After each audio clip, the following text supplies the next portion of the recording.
नमस्कार दोस्तों, defence show में आपका स्वागत है।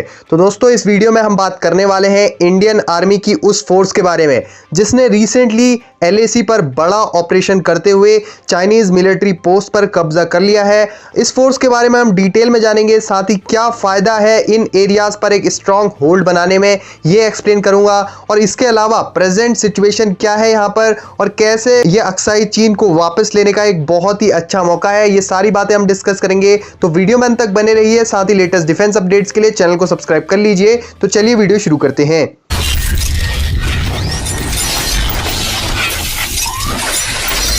तो सबसे पहले हम बात कर लेते हैं कि आखिर इस ऑपरेशन में हुआ क्या क्या है। तो इंडियन आर्मी ने कुछ बफर जोन एरियाज में और कुछ पोस्ट उस एरियाज में ऑक्यूपाई किए हैं जिसे हमने 1962 में वॉर के बाद खो दिया था। जी हाँ, कुछ बफर जोन एरियाज हैं जैसे कि काला टॉप, जो कि प्रेजेंट डे एलएसी के हिसाब से भी इंडिया की ओर पड़ता है। काला टॉप है पेंगोंग जो के साउदर्न एंड पर और ये बहुत ही महत्वपूर्ण हिल है। इस पे चाइना ने अपने कैमरास और इक्विपमेंट इंस्टॉल किए थे सर्विलेंस के लिए, क्योंकि ये हिल काफ़ी ज़्यादा हाइट पर है और सर्विलेंस में बहुत ही ज़्यादा फायदा देता है। तो यहाँ पर कंट्रोल लिया गया है इंडियन आर्मी की ओर से। जब सैटेलाइट इमेजरी के थ्रू पता चला कि इस जगह पर चाइनीज ट्रूप्स परमानेंटली डिप्लॉय होने के लिए मूव कर रहे हैं, तो पीएलए ट्रूप्स काला टॉप माउंट पर आते उससे पहले ही इंडियन आर्मी ने अपना कंट्रोल ले लिया है। तो दोस्तों, ये एरिया अभी तक बफर जोन बना हुआ था प्रेजेंट डे एलएसी के हिसाब से। इसके अलावा इंडियन आर्मी ने रैकिन माउंट पर 2 और चाइनीज पोस्ट पर कब्जा किया है।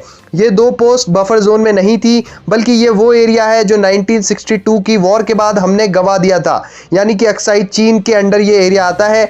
तो चाइना ने यहाँ पर कंस्ट्रक्शन भी किया हुआ है जिस पर इंडियन आर्मी ने कंट्रोल ले लिया है। दोस्तों, मैं प्रेजेंट डे एलएसी की बात करता हूँ तो ये कोई ऑफिशियली डिमार्केटेड लाइन नहीं है। प्रेजेंट डे एलएसी है जहाँ तक हमारे ट्रूप्स अभी पेट्रोलिंग करते हैं, और प्रेजेंट सिचुएशन जो है बॉर्डर की वो एलएसी है प्रेजेंट डे की। तो काला टॉप था बफर जोन में, वहीं रैकिन माउंट की पोस्ट थी अक्साई चीन में। अब यहाँ पर मैं ये नहीं कह रहा कि हम चाइना की टेरिटरी में घुसे हैं या फिर हमने उनकी टेरिटरी पर कब्जा किया है। यहाँ पर जो अक्साई चीन है उस पर हमारा एक स्ट्रॉन्ग क्लेम है जो कि 1962 के वॉर से पहले इंडियन कंट्रोल में ही था।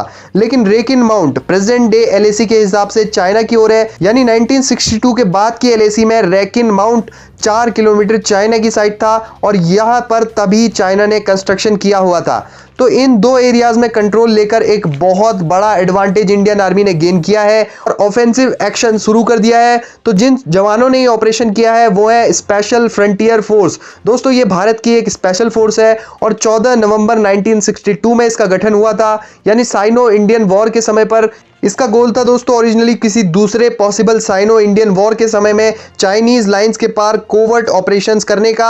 अभी प्रेजेंट टाइम पे इसके कई रोल्स हैं, जैसे कि special reconnaissance, direct action, hostage rescue, counter terrorism, unconventional warfare, foreign internal defence और कोवर्ट ऑपरेशंस। करेंटली इसमें दोस्तों 10,000 पर्सोनेल्स एक्टिव हैं। इसे एस्टैब्लिशमेंट 22 के नाम से भी जाना जाता है। इसमें सारे जवान तिब्बतियंस हैं और आपको जानकर हैरानी होगी दोस्तों कि ये special force research and analysis wing raw का हिस्सा है और उत्तराखंड में इसके हेडक्वार्टर्स स्थित है। और पास्ट में ये force Bangladesh liberation war, operation blue star, operation cactus, operation Pawan, साथ ही कारगिल वॉर, ऑपरेशन रक्षक और हाल फिलहाल में इंडियन चाइना स्कर्मिशेस में एक्टिव रही है। तो इसे डिप्लॉय किया गया था चाइनीज घुसपैठ के चलते और इन एसएफएफ कमांडोज ने काफी बारीकी से ऑपरेशन परफॉर्म किया है, इतनी सफाई के साथ कि चाइनीज सैटेलाइट्स और सर्विलेंस इनके मूवमेंट्स को ट्रैक नहीं कर पाई हैं।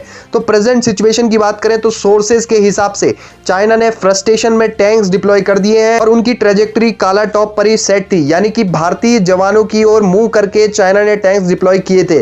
तो उसी के बाद रिटेलिएशन में भारत ने भी अपने बैटल टैंक्स डिप्लॉय करे, जिसके बाद चाइनीज ट्रूप्स टैंक्स के साथ पीछे हटने को मजबूर हो गए थे। अब पॉसिबली जो टैंक्स चाइना ने डिप्लॉय किए हो सकते हैं वो हो सकते हैं टाइप 15 के लाइट बैटल टैंक्स, और भारत ने अपना T-90 भीष्म टैंक डिप्लॉय किया है। जहां चाइना के टैंक्स लाइट वेट है तो वहीं Bhishma T-90 heavy duty tanks हैं जिनको डैमेज कर पाना आसान नहीं है। अब इस सिचुएशन में यहाँ पर एक बहुत अच्छा मौका भी है अक्साई चीन की खोई हुई लैंड वापस लेने का, क्योंकि अभी इंडियन आर्मी ऑफेंसिव पोजिशन में है और डिप्लोमेटिक सपोर्ट बहुत ही बढ़िया हमें मिल रहा है। दोस्तों चाइना के टैंक्स डिप्लॉय करने के तुरंत बाद ही यूएस ने भारत को एक नेटो लाइक अलायंस बनाने का प्रपोजल दिया है, जिसमें कि यूएस, इंडिया, जापान और ऑस्ट्रेलिया होंगे, यानी कि पूरा का पूरा क्वाड ग्रुप होगा। लेकिन ये एक नया अलायंस होगा जो कि मेनली चाइना को काउंटर करने के लिए फोकस्ड होगा। तो ये एक अच्छा मौका है उस लैंड को वापस लेने का जो कि हमेशा से ही हमारी थी, लेकिन 1962 के वॉर के बाद ये चाइना ने ऑक्यूपाई कर रखी है।